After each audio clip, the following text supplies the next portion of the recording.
vous signalez que tout le monde vous méprise, vous fait signe de dédain. Et vous savez pourquoi. Premièrement, parce que par votre temps, vous croyez que les anciennes colonies africaines vous appartiennent l'appartenance de l'esclave au Seigneur. Deuxièmement, le monde change et vous restez statique. Votre pays souffre de votre maladroite vision et votre politique très serrée et maladroite. Vous n'avez aucune créativité politique. Et comme dit le proverbe, qui n'a rien ne peut rien.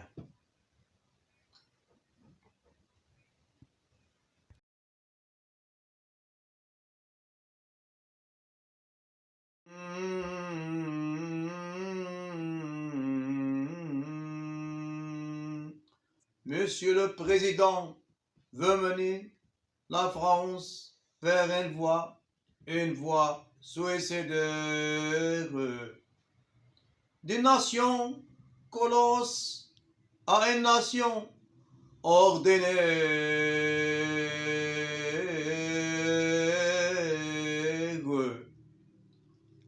Réveillez-vous, réveillez-vous. L'Afrique n'est pas une vache à trait.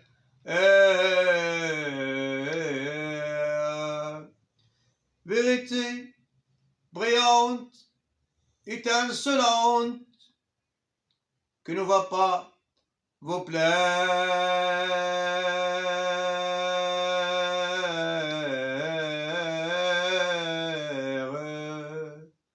Qui ne va pas vous plaire.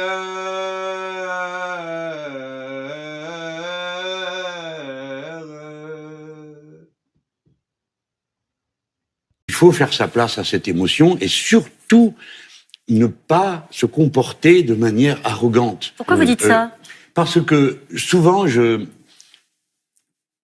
l'impression que on ne sait pas bien parler, bien que c'est un détail, je n'ai pas l'intention de faire une polémique, mais je veux dire, les Marocains sont un peuple souverain, adulte, fort. Le Maroc a des techniciens, a des hommes et des femmes de très haut niveau, ils savent s'organiser. Le roi connaît son affaire, alors on peut peut-être lui faire d'autres reproches, mais pas celui-là, il connaît son affaire, et ils se sont immédiatement mis au travail pour savoir comment prendre l'aide. Et moi, j'étais un peu choqué, je vous parle franchement, de voir qu'on était là à dire « Comment, vous voulez pas de notre aide ?» Laissez quand même le temps aux gens de s'organiser, parce que sinon, c'est la cohue. Si tout le monde arrive avec ses avions, ses hélicoptères, ses camions... Oui, le problème, c'est qu'ils ont accepté l'aide de l'Espagne, de la Grande-Bretagne, du Qatar et des Émirats arabes. Je crois que, pardon, Caroline Roux, je ne veux pas vous démentir, mais c'est pas comme ça que ça se passe. Ils ont commencé par étudier tous ceux dont ils avaient besoin. Quels étaient les problèmes les plus immédiats? Ils ont une expertise. Donc, ils savent ce qu'il faut pas faire. Notamment, ça, allez, venez tous, tout le monde fait son truc. Donc, ils ont commencé par prendre dans les offres qui leur étaient présentées ceux qui correspondaient à l'urgence dont ils avaient besoin. Les Français seront appelés le moment venu. Après qu'il y ait d'autres paramètres qui interviennent, c'est certain. Quand même. Agnès Levallois, c'est vrai qu'il y a un enjeu diplomatique aussi quand même à appeler un pays à l'aide, plus que d'ailleurs ses habitants. C'est pour ça qu'on voit bien que les associations peuvent apporter leur aide sans aucun problème. Je voudrais juste un petit mot sur ce que vient de dire Jean-Luc Mélenchon, et ce qui est partagé, je crois, ce soir, c'est cet élan de solidarité incroyable. Le Maroc est un pays puissant, est un pays fort, qui compte dans la région et qui, ce soir, fait bloc. Quelles que soient les classes politiques, les Marocains sont ensemble. Oui, absolument. Mais ça, c'est très caractéristique aussi du mode de fonctionnement du Maroc. C'est-à-dire que les Marocains sont très attachés au royaume, sont très attachés au roi. Et en cas de difficulté, ils vont évidemment serrer les rangs et faire bloc autour de ce qu'ils sont, de leur histoire, et pour être en mesure de répondre aux défis incroyables qui se posent à eux. Maintenant, que la diplomatie est un côté, la diplomatie humanitaire soit une réalité, oui, bien sûr, et que le Maroc, qui sait effectivement, et je partage complètement l'analyse selon laquelle le Maroc a une protection civile extrêmement performante, avec des gens formés informés. On n'est pas dans le cas de figure du séisme en Syrie, par exemple, il y a quelques mois, où en absence d'État, c'était un bazar, pas possible de savoir comment pouvoir faire acheminer de l'aide. Dans le cas du Maroc, on a des infrastructures administratives, politiques qui fonctionnent. Ouais. Maintenant que le Maroc préfère faire appel à certains partenaires plutôt que d'autres, parce que la relation en ce moment est compliquée entre Paris et Rabat, oui, c'est aussi une réalité avec laquelle on compose. Mais l'important, c'est que ça n'empêche pas les ONG françaises de pouvoir apporter leur aide et de pouvoir travailler. Donc là, il faut bien distinguer ce qui est de l'ordre des ONG et de ce qui est de l'ordre étatique. Raison de dire qu'il y a, comme dans tous les pays, vous avez des tensions. Vous avez des tensions très vives, il y a eu des conflits sociaux. Mais la maturité du peuple marocain, c'est d'être capable, dans une situation comme celle-là, de surmonter ça. Et en particulier, en détail, mais qui n'est pas qu'un détail, nous sommes dans une zone qui est adossée à l'Atlas, donc nous sommes sur les populations berbères et de mélange de populations. Et vous n'entendez pas parler de la moindre conflictualité de village à village ou de tribu à tribu. Nous, Français, nous serions incapables de ça. Et la pagaille qui a régné dans les Alpes de Haute-Provence, si vous vous souvenez, la dernière fois qu'il y a eu un épisode méditerranéen, c'était consternant. On avait l'impression qu'on ajoutait nous-mêmes au désordre. Donc cette maturité, voilà. Encore un mot juste, et après j'en ai fini. À nous aussi de réfléchir sur le fait que nous sommes dans des zones sismiques. En France, nous en avons aussi. Oui. Nous avons à apprendre des Marocains. Deuxièmement, aucun pays n'est capable de s'équiper à lui tout seul des crises auxquelles il va falloir faire face maintenant, climatiques et autres. Donc, nous avons besoin d'organes de sécurité civile collective de la Méditerranée. Le président Sarkozy avait inventé quelque chose de génial, qui était l'Union méditerranéenne, que les Allemands ont transformé en 2 temps 3 mouvements en un machin qui sert à rien. Mais il faut revenir à cette idée d'une Union méditerranéenne du petit bassin pour s'entraider dans des cas comme celui-là. Bien. Axel Davezac. Oui, je voulais revenir parce que je pense quand même qu'il faut s'arrêter un instant. Il y a bien sûr les discussions entre États et les gens qui nous gouvernent. Mais ce soir, vraiment, il faut laisser s'exprimer cette solidarité. Moi, ce dont je peux témoigner, en tout cas, c'est que tant les associations marocaines avec lesquelles nous travaillons que les gens ici en France, ce qu'ils expriment juste, c'est de la gratitude, c'est l'envie d'être solidaire, d'être heureux, d'être généreux, sans se préoccuper d'autre chose, au fond, que comment peut-on aider et comment pouvons-nous juste adoucir un tout petit peu la situation. Et en particulier, actuelle. Quand vous voyez les témoignages rapportés par Stéphanie Pérez, on se dit, bien sûr qu'ils ont énormément de force. Ce qui vient, c'est pas drôle, hein, ce qui arrive là. Il y a une chose qui est très importante, si vous voulez, il y a l'urgence, il y a le moyen terme avec l'approche de l'hiver, mais le Maroc est un très grand pays et saura trouver aussi les solutions. Et puis, nous, notre modeste place, en tout cas, nous pourrons contribuer avec les associations locales pour organiser le passage de l'hiver. Je ne veux pas qu'on laisse penser qu'il y a un sentiment anti-français parmi les Marocains. Ce n'est pas vrai. Il y a un problème dans la perception qu'il y a de la France en tant que nation, et surtout de son président de la République, mais il n'y a pas parmi les Marocains de sentiments anti-français. C'est pas leur manière d'être. C'est pas comme ça qu'ils vivent. Donc il y a une manière de s'adresser aux gens qui compte dans la façon de représenter la France. Alors nous sommes républicains, eux ils sont royalistes, mais on doit quand même arriver à se respecter. Le sujet, c'est que quand même... De Villepin. Bonjour. Plus de 2100 morts, autant de blessés et des dégâts considérables. Le bilan s'alourdit au fil des heures au Maroc après le terrible séisme qui a secoué le pays. 3 jours de deuil national ont été décrétés. Vous y êtes né au Maroc, à Rabat. Qu'est-ce que vous ressentez après ce drame ? Une profonde émotion. Tout ce qu'on voit de la situation dans la région d'Alaouz, Marrakech, montre à quel point il y a un véritable drame, une tragédie qui s'est jouée en quelques secondes, et des villages entiers qui sont aujourd'hui ensevelis.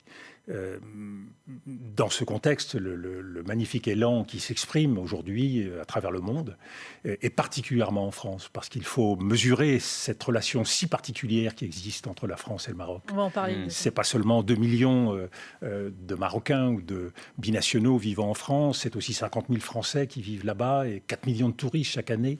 Donc c'est une relation d'une immense proximité, et c'est donc vraiment le cœur qui parle quand nous voyons cette souffrance qui s'exprime là-bas, dans un pays si cher. Vous avez des proches, des amis qui ont été touchés par le séisme ? Beaucoup de proches dans la région de Marrakech, pas touchés par le séisme parce que ce sont plutôt des quartiers aux constructions fragiles ou des zones rurales qui sont les plus touchées, mais c'est une émotion considérable. Et ce sont les plus pauvres qui sont morts, disait hier l'écrivain franco-marocain Tahar Benjeloun. Vous faites le même constat ?